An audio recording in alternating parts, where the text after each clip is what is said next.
Guys দেখেন আজকে ভোলা মাছ রান্না করেছি।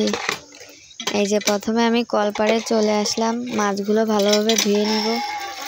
এই দেখেন আমার মেয়ে খুব বিরক্ত করতেছে আমার পাশে বসে।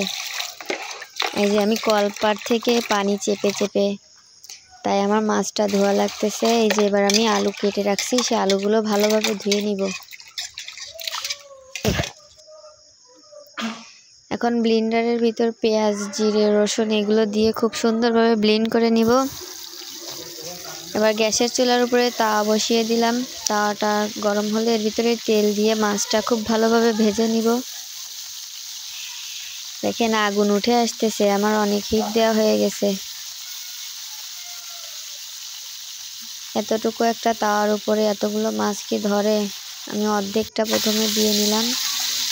এই যে আমি চলে আসলাম আপনাদের সামনে, তো দেখাচ্ছি কাজের বেটি রহিমা, সে রান্না করতেছে আজকে।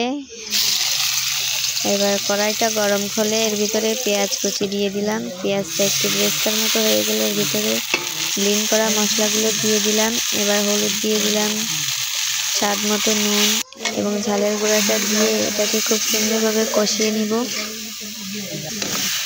এটা ভালোভাবে কষানো হয়ে গেলে সেই কেটে রাখা আলুটা দিয়ে দিলাম। এটাও কিছু সময় নাড়াচাড়া করে খুব সুন্দরভাবে কষিয়ে নিব।